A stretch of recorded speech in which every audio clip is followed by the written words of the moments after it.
Viewers all over the world, lovers of Izuku TV, I welcome you all to today's section of Philosophy and Life. With us today is an ordinary evangelist. You're welcome to the program, sir. Thank you. Please introduce yourself. Yeah, my names are Chukunonyalem Enwenam. My title name is Ogbuefi Ezeana ugochitubelu Oraifite. I'm an ancient high priest. I'm a priest in Ugochitubelu Temple and also a priest in Ordinary Restoration Evangelical Mission and the CEO Ugochitubelu Haba Home. Yes, you can call me a priest or an evangelist. I will answer. My mission is to help people live better life. Thank you. Is pouring of traditional married drink good or bad? Yeah, thank you. A lot of people do make terrible mistake. Yes, by if they go for traditional marriage, by the time the father of the lady in question um, pour some wine or drink to their tumbler for them to show the relatives who is her husband. Some people do throw the drink away. Their primary reason is that people will poison them via the drink. And I'm here to correct one impression.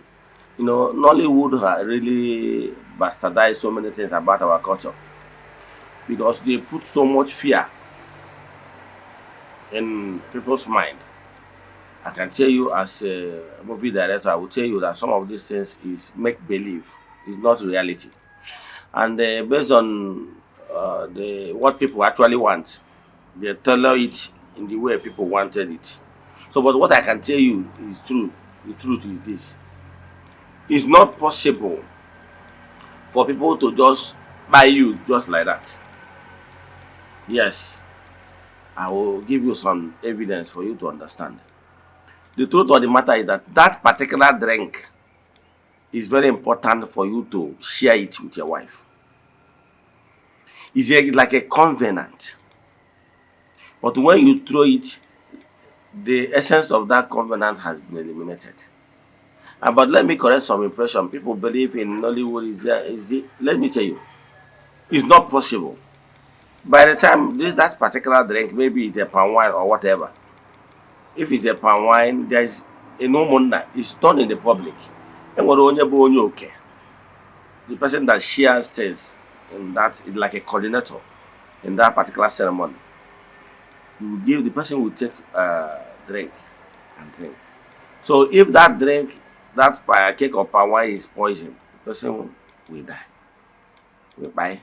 But I can tell you that cake or palm wine was never poisoned.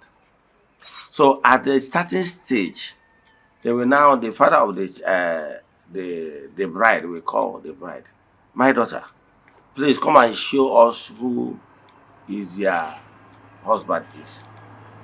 Mgbe ahụ agbanyere mmanya na cup anwa, many times the bride will use her hand, some use hand fan to cover it while she keep going around to search for her husband. I can tell you, nobody on earth has the ability to send poison directly into that cup that you are properly covered. It's not possible. Let me tell you, if it's possible for somebody to project wine into that cup when you properly covered it, then I can tell you that it will still be possible for somebody to project charm into your body while you are walking. Those things are not possible. Forget about Nollywood. It's not possible. But Nollywood now put a lot of fear in people. But I can tell you, nothing of such exists. What you will be afraid of is let nobody put poison directly into that wine. Or maybe you go to beer parlor. Those their glass of beer. Let nobody put poison there. But once you properly cover your beer, okay, nobody can project poison into that covered beer. If you people think that it's also easy like that now, these high profile politicians, why is it that people don't project charm into their body and they die? So it's not possible. So my brother, my sister, if they give you that drink, take it and drink. It's a covenant. My humble self, I used to drink mine. I will never pour it, no matter what. I don't remember during my time, my people was pressure. Ah, please don't drink it. Even the MC came to me and that I want to give you a drink, oh, please don't drink. I drank everything, finished everything, nothing remains. And today I'm still standing.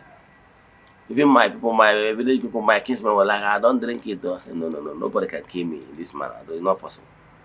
So stop that kind of doing the wrong thing because you want to chip one dog. Darling. Is child adoption good or bad? Thank you for that question. Child adoption is not good according to Igbo tradition, and there is a reason for that. Why Igbo tradition prohibits child adoption is this: one,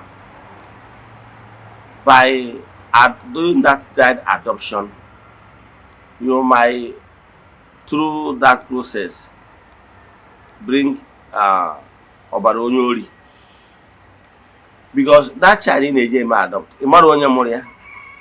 O nwere ike ịbụ onye mkpụrụ mmiri, onye na-agba mkpụrụ mmiri, ndị na-agba kolus. O nwere ike ịbụ onye akwụnakwụna, o nwere ike ịbụ family e nwere ara. Do you know na olden days e nwere bloodline ndị ori dị n'ọbara. They will even steal what they don't need. Ọ dị n'ime ọbara. Ị ma na o nwere agbụrụ ịgba akwụnakwụna dị n'agbụrụ ha. Ị ma na o nwere agbụrụ ọya terrible sickness dị n'agbụrụ ha. Your idea. Ị ma na o nwere agbụrụ ọnwụ ike dị na be ha. Uncle Ifeanyi nwụrụ na accident, Uncle Emeka nwụrụ na accident, Aunty Ifeyinwa nwụrụ na ọnwụ ike, Aunty Njideka na-agafe celebrate gbuo ya. Ọsọ agba mba atọ n'ogbe, agba abụọ atọ n'ogbe, ọsọ ogbe ka ha pịrị akụ. Ụfọdụ ọdịna agbụrụ ha ọnwụ ike. Onye kpatara mgbe gboo nwa nwoke ji ije nwaanyị asị ya, nna anyị oke afọ, anyị bịara be ụka, anyị bịa zere agbụ. We came to your family to tap from the goodies. O nwere ihe wa agbụ mma. Yatago o nwere the lineage of beauty. Nwee ndị na-anọ ogologo ndụ, grandmother 120, my grandfather 90 years, the other one 85, the other one. Nwa abụrụ ya apụta 35, 25, 45, onye 50 gara eko onwe nkucha that they have lived long. So when you go and adopt a child from motherless baby home, you don't know the roots. So Igbo tradition frown at that. Instead, they permitted you as a woman, you got married to a family, you are childless. Igbo tradition permitted you to get married to another lady, to bear children for your deceased husband. Okay, Igbo tradition permitted someone from the man's lineage, if the man passed on, you got married as a woman, your husband passed on. Igbo tradition permitted someone in your husband's lineage to take care of you, for you to bear more children, maybe on behalf of their brother. What they are trying to avoid, why they don't want you to be going from Lagos to Abuja doing runs, because they don't know blood that you bring. So they want that the things still be on the bloodline they understand. But people nowadays don't normally care. However, that's why if during the time of slave trade, there are some of our fathers that they are rich then, they bought some slaves. And about whole slaves. You go to market, you see some people that are maybe they want to sell off one of their, you bought the slave. You bought the slave, when the only above you got. There's no longer. But they told us go serve get determined that you get you Eze-Ana. During the ocean time, I am one soil of the soil. We don't get married to slaves. It work on but he didn't able to get abolished now, which is okay. So yen na-ekwu maka ya bụ mana enwezie need for na-echọrọ nwa. Enwere so many lay down process ị ga-eme n'ala Igbo. Yatago enwere ike ije rụta nwaanyị n'afọ ofu onye, kpọta onye ga na-enyere ya ka ọ na-amụta nwa n'afọ mmadụ. If and that one, the Igbo sport for that one. Thank you. How can one know a good spiritualist to work with? Thank you. Why some people normally make terrible mistakes is that they don't have spirit of discernment. Spirit of discernment is when you consult your inner being for direction. Your inner spirit will be able to tell you if this person you are about to do something with is sincere or is a manipulator. But why people do make terrible mistake is that they don't allow their inner spirit to guide them. Instead, they listen to the person intellectual maneuver. And when they are very manipulative. How can men on social media, you can see, we see them in the among the pastors, among the priests, among the spiritualists, among the Libyans too, both man and woman. They will come to social media, they will be showing off. Maybe they will be showing off ill-gotten properties. Some of them will even do RNG, carry somebody's car and be showing you on social media for you to be thinking that he has something. Don't worry, come. So we even be doing RNG like some pastors do. They will go and get somebody that is not crippled. The person is never crippled. They will arrange the person on the altar. The person will be doing as if he's going dangurugu. You know dangurugu now?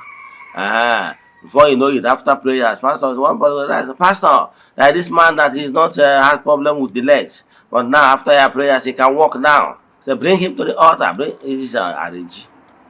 So all these things are those things they put in place in order to manipulate your intellect. But so whenever you allow what you are looking at, people can use it to manipulate you. And because that is what you are looking for. You are looking for somebody that will be telling you lies. So because of that, you can easily be manipulated. So with that, such people, they will keep manipulating you to believe what they are not. So that's why I'm advising you not to allow your intellect to be maneuvered. Will you know the right spiritualist to work with? Talk to your inner being. Ask them to show you the right person that will guide you.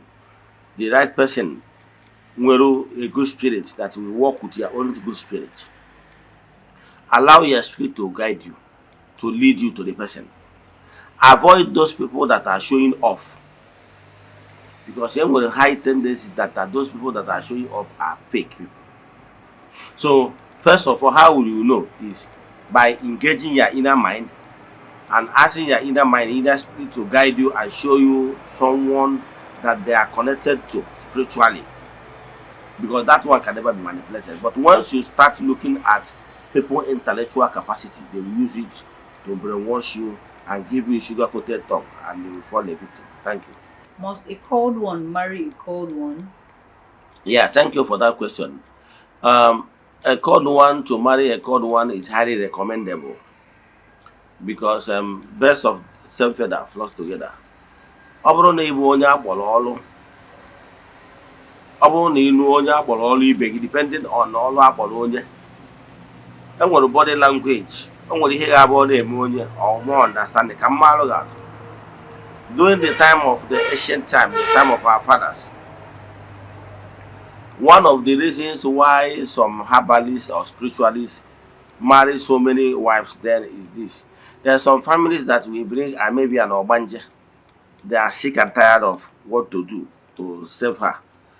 So at that stage, they might tell the man, I beg, if you can take good care of the, as in heal this our daughter, even if you want to marry her thereafter, no problem. So and such men will now be able to do the appeasement because they understand that this particular lady is an Obanje. And it's only somebody that understands how Obanje operates will be able to manage her. So what you will do is that you know how to appease to her forces and everything. And before you know it, that person that is over talking, smiling on the road and everything, that people normally look at and call them mentally insane people or maybe mad people. Now you'll be able to tame her forces. And why most families normally give them out to that spiritualist to marry that spiritualist already knows how he appease her forces. So from time to time, the man will be doing it. He is the only one that can marry such a woman. Yes. So by so doing, that is what most of them did. Even some of them might not even be interested, but the family will wish. And sometimes after looking at they know that they are the only one that can be able to manage the person. So it has been in normal things olden days. So what I'm saying in essence is this: a God one nwere ike ihe ahụ ị na-afụta na ọ bụ ọya maọbụ na ọ bụ nsogbu to that person. Onye bụ onye akpọrọ ọrụ amalugo ihe ọ ga-eme. Like now, some people, when they see an Ogbanje person, maybe these church people, they will be running helter skelter. But me, as an only Ogbanje Basilike, once I see one Ogbanje, I know. And I know what I can do. It was, how can you be able to cope with this person? How can you, but you as only Ogbanje Amadugo, you have the key. Whenever she starts and those things comes, you know what to do. And the person will come back, people will say, is it possible? But he knows the key because you are an Obanje. But somebody that is not an Obanje will not be able to understand the person. He will be seeing the person as a mad person. So that is how it is. So called ones, if we are called, let me tell you one thing. There is some people, maybe man and woman. If they marry an Ofeke, people will call Ofeke is those people that are not called one. We call them Ofeke. Yeah, because spiritually they are Ofeke, they are novice. So sometimes if the man is a novice and the wife is a called one, the marriage will not work. Yes, because if you are a novice man, go for a novice woman. Now, if you are a called man, you can marry a novice woman, you can marry a called woman. Yes, but when a called woman, a novice man want to marry a called woman, it will not work. Yes, because he will not understand and be able to pacify this the woman's spirit, because the woman's spirit is higher than her. So our advice, if you are called one, is go na face go to the book. Malum, no obro nwoke niile, especially if you are a woman. Malum no obro nwoke niile ga-anụ gị. That is the fact. Yes. Man obro nwoke niile ga-anụ gị. And because ọ bụrụ na iwu nwoke n'iwu ofeke, ị nwere agwụ, then o nwere some women ụfọdụ gbagota na nje ịma n'ufa maka ihe eme ihe dị na ya, ị ga na-efeel overshadowed. That is it. Thank you. Is there any alpha that is the greatest? Thank you for that question. The truth of the matter is that what is Alpha first? Alpha is spiritual consultation. That is spiritual scanning. The same way if somebody is sick, the person will go to hospital and meet the lab scientist for lab tests. Yes. So what is Alpha? Alpha is the ability to scan the individual or a group of people, to scan and be able to know be able to find out the cause, the root cause. So Alpha is the ability to look in the person's past, present and future. So Alpha spiritual consultation can come in many ways, in many forms and types. And what do you hear about prophetic ministration? Prophetic ministration is that somebody can come to me, Ogbuefi Ezeana, ugochitubelu, nne onye ahụ anya amarago m ihe o ji bịa. Mana because na onye ahụ na-abịakwute m as a dibịa, ọ bụrụ na ị gbara ọrịa ịwụrụ ọrịa afa, the person might not get convinced enough. Maka na ọ na-abịakwute gị as dibịa ka ị gbara ya afa.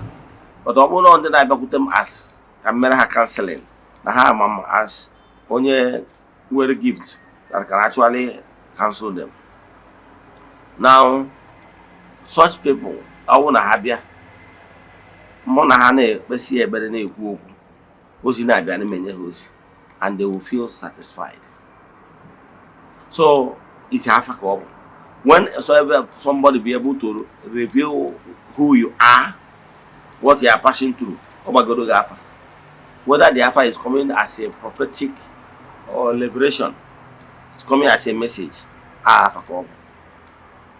Ngwa ọtụ ndị mmadụ ga-abịa na temple even before ha abịa zie m ozi n'abalị ha na-enwe onye etu a ga-abịa n'obodo ọ ga-esi wee bịa na ihe bụ mkpa ya. One day one pastor is one of these general overseer. He came to my temple. So when we entered the consultation room, he tried to hide his identity. But it was one born there, I come no onye nchụaja ka ọ bụ, no way priest ka ọ bụ, no a pastor. And the name of that no the aga, no the OGB abụ na ministry ya dị agazi ọfụma. Share really. So when they revealed his identity or the surprise. But remember, you're welcome. What is your name? I'll come after. Back, I want to know you going into the call. When remember the Jews on Nana Gomni war near a pastor, leave one in charge. As you come, much I was you. Say, well, you were better hide the baby before, so they actually go on where I find the house. So, odd. So, on the war, Amoma can come as prophetic. See, before you forward this prophetic era from the Bible, as no is only Amoma to a code, is used it or Niboria. So, I brought Aquamoma or the Baha. You know, I want on the man, does Baha Habes, he did ask Aloe and Oka. Man, they wouldn't all marking original. You have one if you fake him original. So, on your we had in the so. I find one of the Kibia.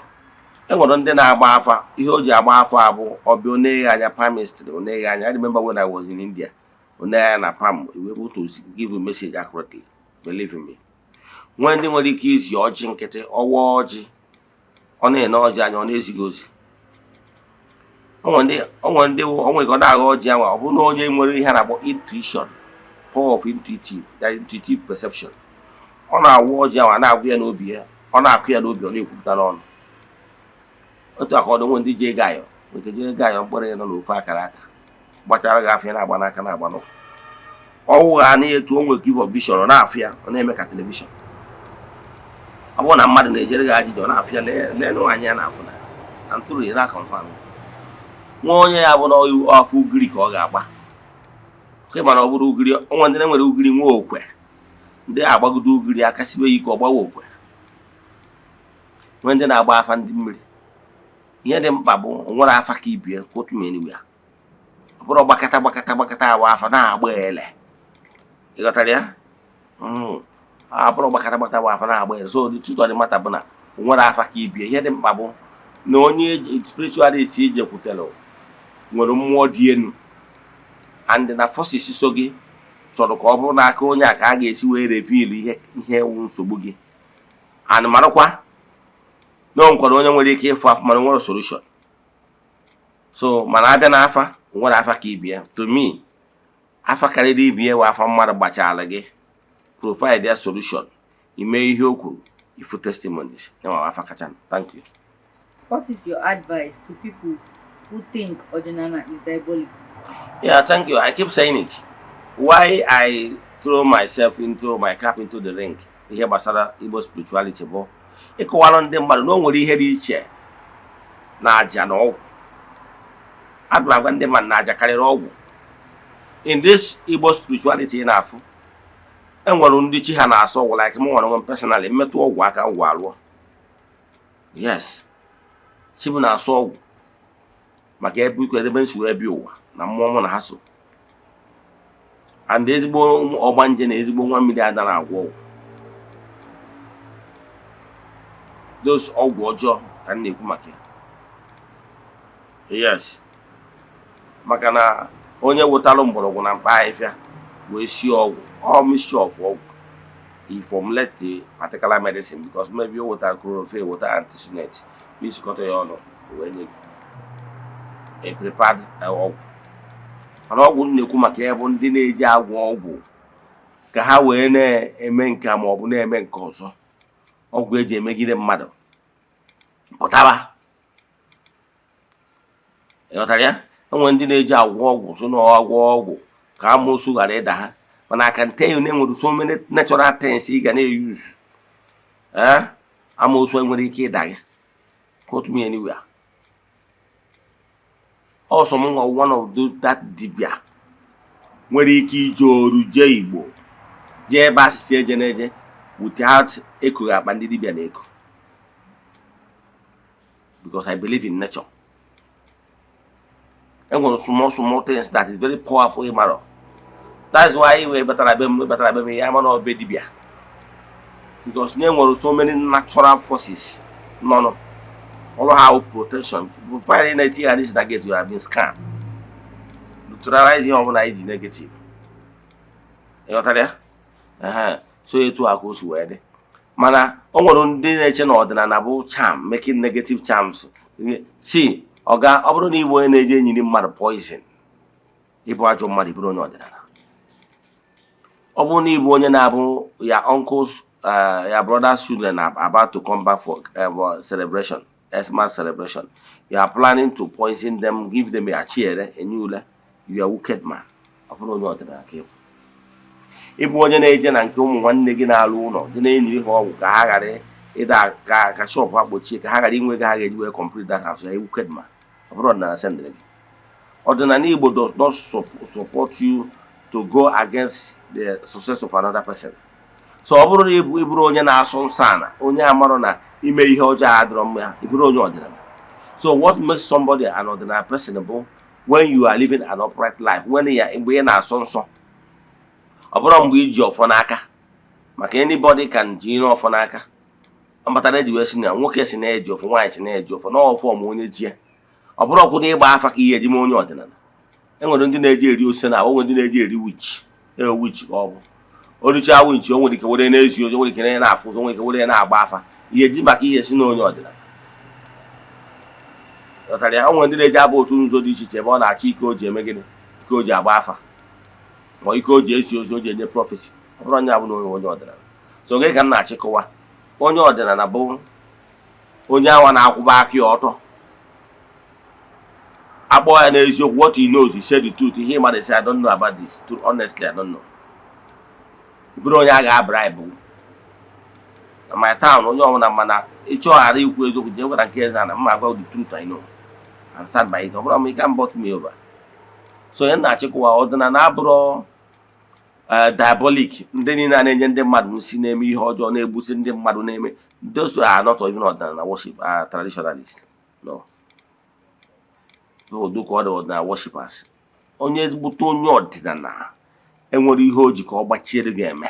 So onye na-agbachiri gị, I can tell you na onye agba onye obi ọjọọ, hide. That is all a sheep, a lion in a sheep clothing.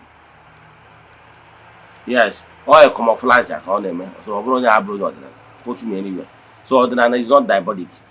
Ịgwọ ọgwụ dịrị onwe ya iche.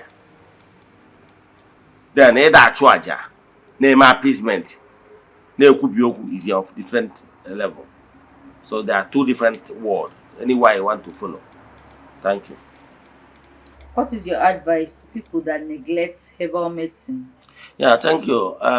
Most people, I mean, let me say some people neglect herbal medicine because of ignorance. Yes.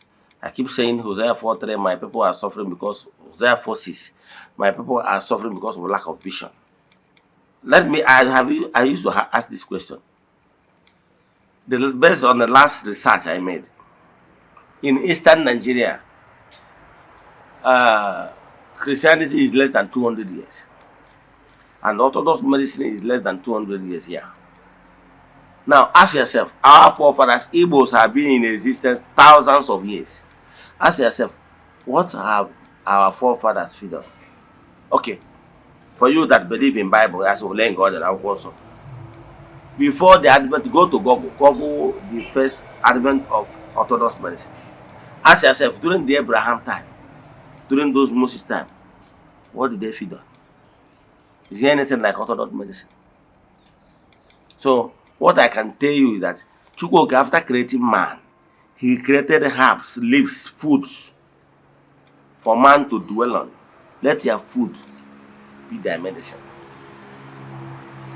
I want to want them but I for dog eating grass. You know that dog do eat grass? Yes. They particular a cooker. When you feel stomach upset, medicine or okay. Those when they got injured, how get a leaf contain iodine, they will take and everything will be healed. So the same talk more of human being who follow the same anatomy. So get can make. So overall when negative mindset about ordinary herbal medicine. Our fathers depend on it and they live 120 years because they know understand the moderation. So what you have to do is that don't patronize quack. Go to people if you have any health issue. Go to real people. And we have quacks in everything, even mechanic among the acclaimed medical doctors. We have quacks. That some people have lost their children in the hospital or their parents out of negligence or carelessness of the physician. But I can tell you the same thing in herbal medicine. We still have quacks. But I can tell you, na ọ bụrụ na ije n'aka ndị agbụrụ ọgwụ dị na be ha, ife ha ga-emewu dị ha n'ọba aka. Na temple, anyị nwere everything that has to do with herbs. Even lemongrass, everything is in the compound. Even the classes of aloe vera, everything is in the compound. Because we understand the medicinal value. Today, I have prepared some health benefits. So what I'm saying in essence is this. If you are looking down on nature medicine, you don't understand. Not at all. So, because they are very organic. Ọtụtụ ndị gboo si n'ọgwụ ada esi ọgwụ tinye preservative or because of virus that township nwere ike na-emere mmadụ wee bill to Lagos ya tiwa preservative a na-etinye no. Mana ọ bụrụ ndị gboo bụ bịa na be dibịa na-enye ọgwụ ụgwọ ndị na-achọ nwa onye gị ọgwụ si gị jee nwụọ ọgwụ within 4 days na ị ga-aṅụsịa dị ọgwụ ịṅụsịa gị bịa were ọzọ. Mmiri ji wee sị o sitere natural ochiro preservative na ya onye gị quantity ga-abụ yuzuo within that 4 days ọ ka dị healthy ịṅụsịa bịakwa bịa were ọzọ. Mana kịta n'ụtọ ọtụtụ ego dị abịazi etinye ọgwụ preservative even some of the herbal ka o wee nọ for a very long time and those preservative etiri abụgo chemical. Anyị na-ekwu ihe ọ dịka ọ bụrụ na anyị na-ata ka orthodox no. But I can tell you, let your food be thy medicine. Thank you. Should we avoid obanjes in marriage? Yeah, thank you for that question. Like I said before, obanjes are good people. Yes. Most of them have wonderful destinies and luck. Blessings follow them. I remember when I will tell you, I'm an obanje of Basilike. I remember when I was growing up. During that time, we were living at Onitsha then. We are living in a compound, with plenty families, rooms and the rest of them. So those days, there are these 2 ladies from Eze-Ana. That time, they are doing this thing called African salad. And I remember that those days from my primary school then. So when we can now, African salad. Make up the school campus. Because 2 ladies, so sometimes I saw them go on Bonya. Come on, Boja, the one person. They said no. They want me to Igbo half one by one. Onion has here, guys, onion I wrote before 2, 3. I have one. So, bro, it's according to I am Baba Cafe, but I shall buy a cafe. So, was here that day. Can do to me about I don't die. So on those in Akaraka, you want to have patronize a hot cake.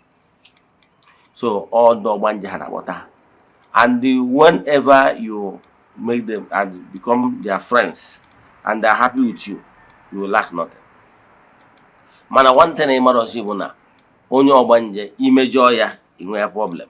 Onwe ka ọbụgoro obere nwa gị onye obanje ime ihe ọ na-ebe akwa ị na-achọ ịpụ ọ ya kwesịghị bye bye. Wọsụ ngwa jee n'ebe a na ata afọ. Ije ebe a gbara aka nata. Mana obi dị ya mma. Ọ sịghị bye bye. Gotakwa biskiti ije ahụ idete ego. Ịfụnanya na.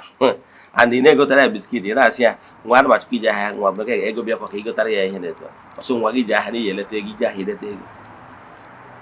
Ọ mmụọ ya na-akpọtara gị customers. Customer kwecha ọ na-ebe ọdụ bịa na nke bịa go everything. So Ogbanje abụrụ a bad person. Mana ọ na-adụra ndị ụka bịa paint that word Ogbanje. Ha ghọtara ya. Kedu ihe bụ Ogbanje? Ogbanje people are like stewards. Those spirits in the Habo. Okay, let me use what you know. If you go to churches, these big churches, you will see the ushers, the stewards. They don't stay one place. Hana Ogbanje, Ojeba, make sure they had it and then they provide the seats. They make sure they when harmony. They don't stay one place. So a bunch of people are like distributors. Those people that are ushers. You met a hammer, ha na-eko ka na-eketa ọ dị ka mgbe ị jere wedding where one of your friend bụ one of the ushers oga he will eat and drink tire ọ nọ na-eto pass alụ kamot ọ nọ na-eto wetara take away food mana asị na onye nna ya nọ n'eluigwe anaghị eji ọkụ mmụọ so ọ because of na gị na onye ọsha dị na mma ntị ọ dịkwa etu a ka ọ dị na gị na onye ọgbanje dị na mma ọ ga na-ewetara goodies maka na ha ọ so na onye oke na mmụọ daalụ. What is your advice for people going for Osago? Yeah, thank you for that one. If you are you are going for Osago, I'm here to give you some tips. Why some people kick your gun about against going to Osago, or because the Hagotaro? Some are saying it because of from the point of view of wicked ones. Now let me warn you, whether you're a man, a woman, enwere ụfọdụ ụmụ nwoke nwere ike ọ bụrụ na o ji ịgba ọsọ agwụ o jere ịgba ọsọ agwụ na nke dibịa nwaanyị iru ebe ahụ hapụ ihe ọ bịara ime mebe ihe ọzọ ọ bịazi ebe ọ ịba dibịa nwaanyị.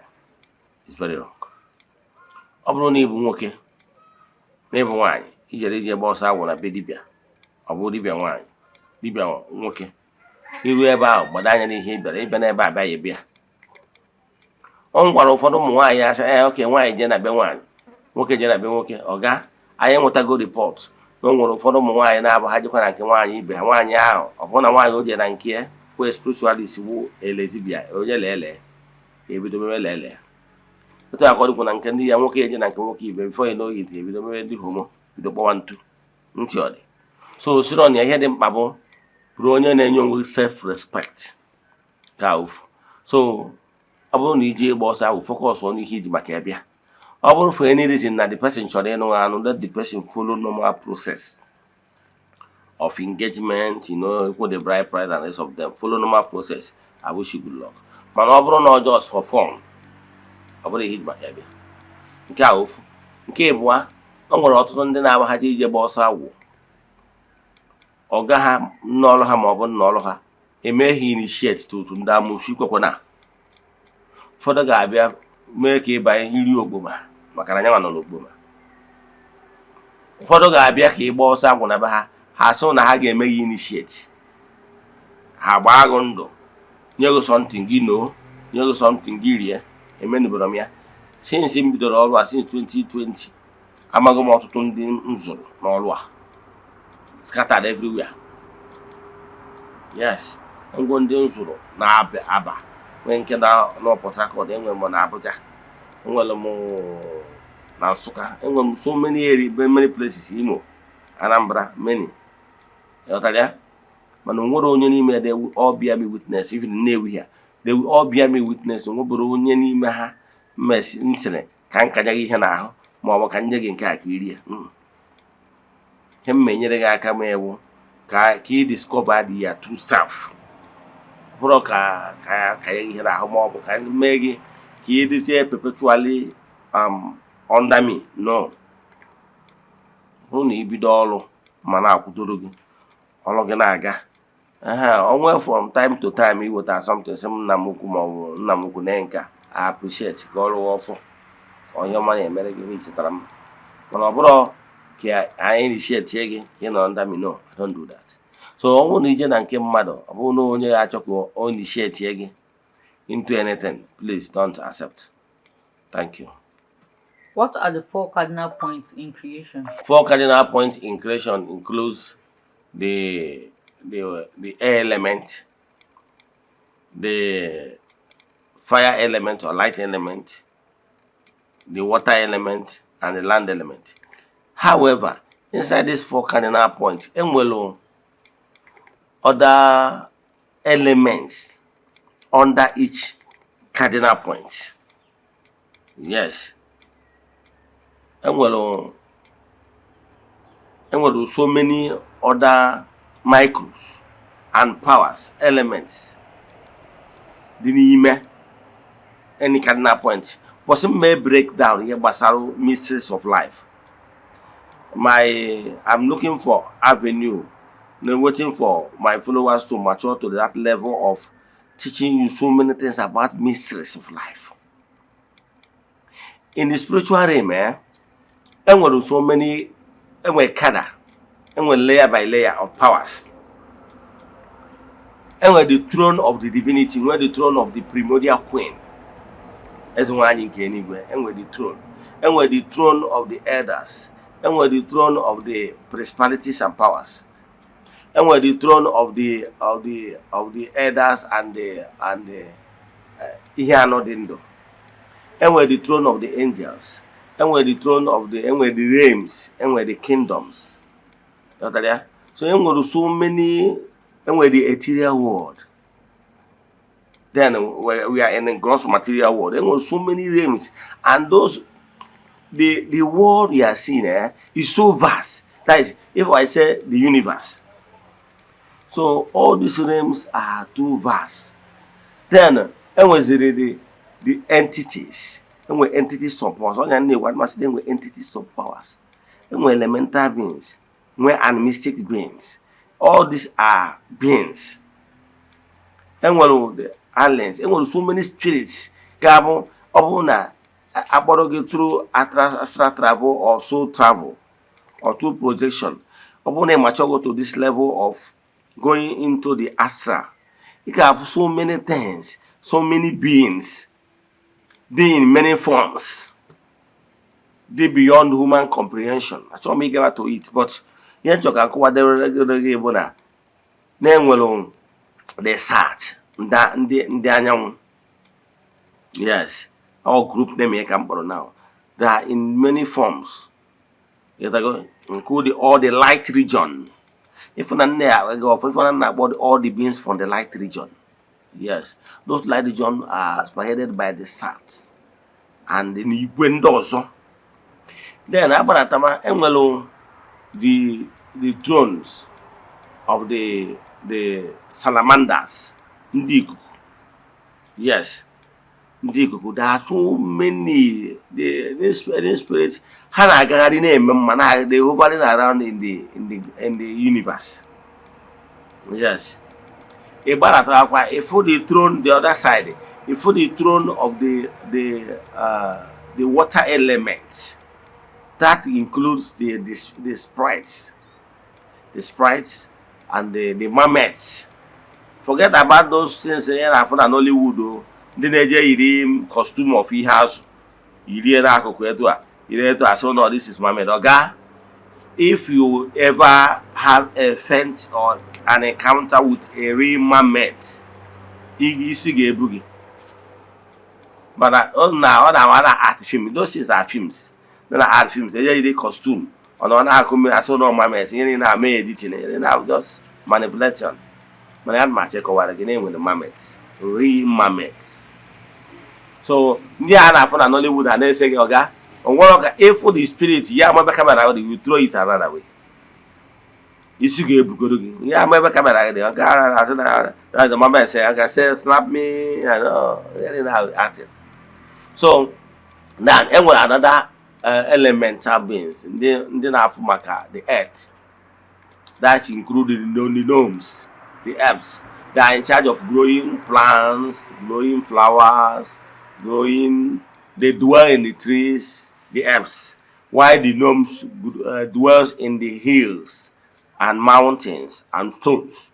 They are in charge of making it to grow. Don't you know that these rocks, mountain, they grow?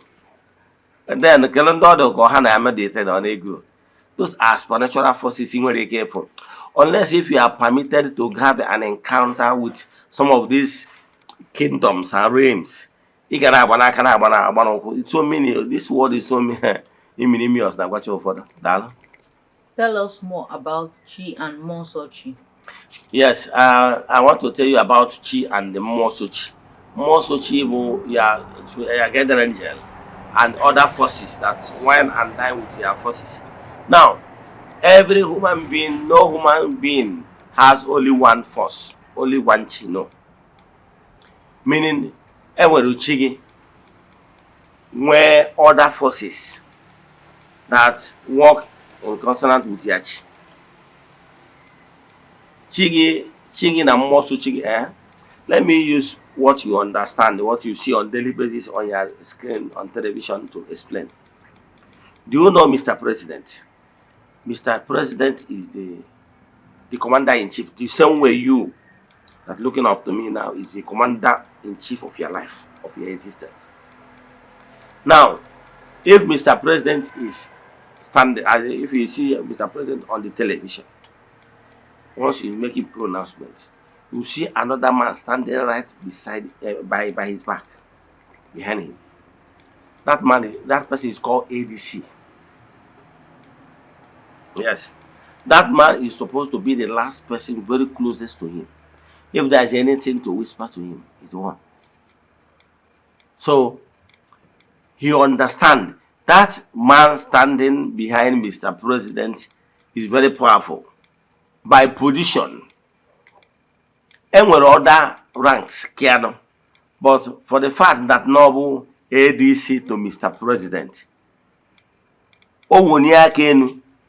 other armed forces, those police, other security details,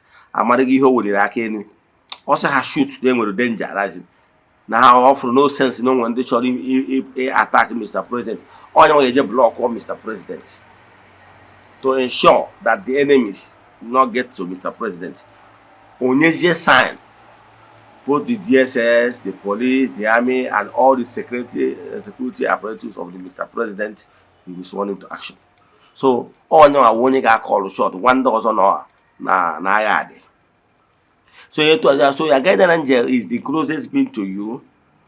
Yes, not only able to protect you. However, as you are growing spiritually, you are building and making friends with other higher entities. Then, as you are growing in spiritual maturity, more battalions are being assigned to you. Let me give you an example. You know, as a soldier, maybe you went through NDA and you are commissioned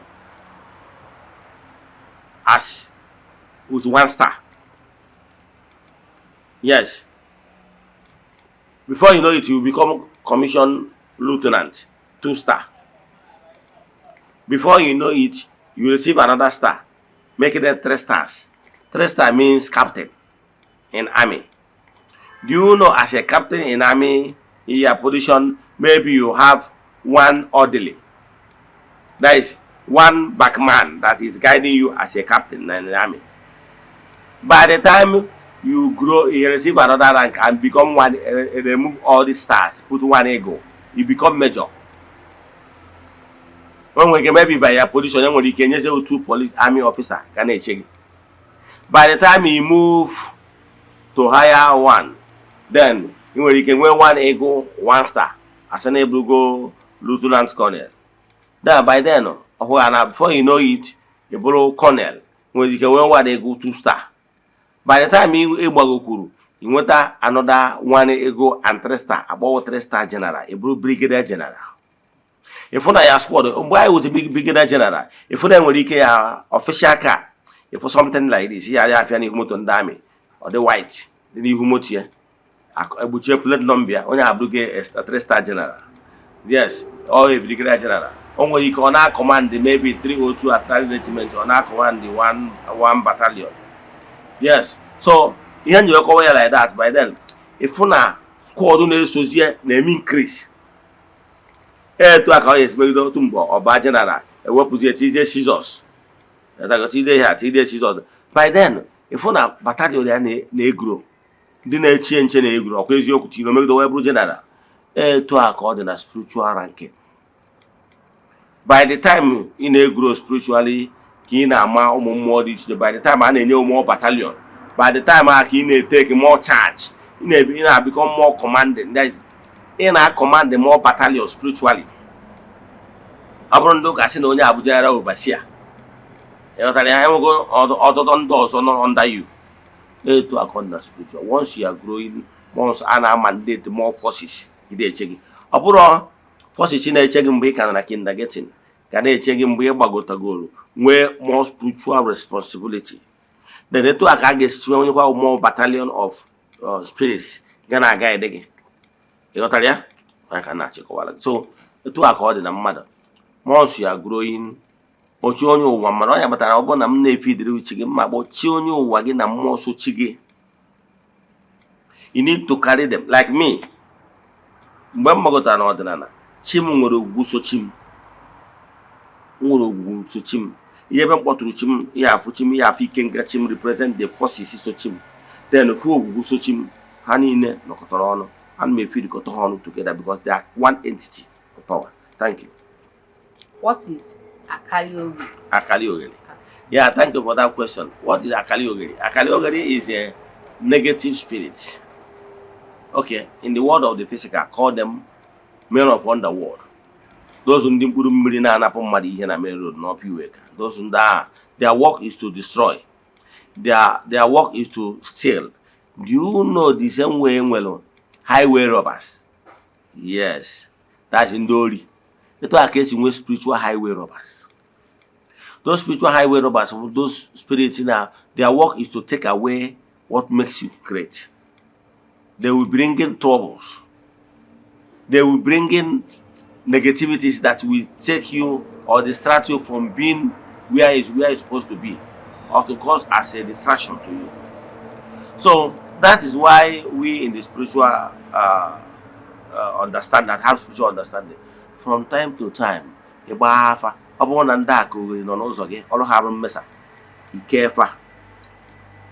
put them in their right place so that they will not be able to destroy things for you. Okay, thank you. Viewers all over the world, we have come to the end of today's section of Philosophy and Life. If you have any question based on today's teachings, kindly drop it on the comment section or DM Ogbuefi Ezeana with the WhatsApp number showing on your screen right now. For more inquiries on deep consultation, you can still DM him with that same number. Ogbuefi, it's nice having you today. Thank you. Thanks for your time. Before we go, any advice for our viewers? Yeah, viewers all over the world, as you are joining us under the influence of my voice right now, keep telling people about our administration, keep sharing it, and always try your best to have good volition and work hard and keep your thoughts pure. Remain blessed.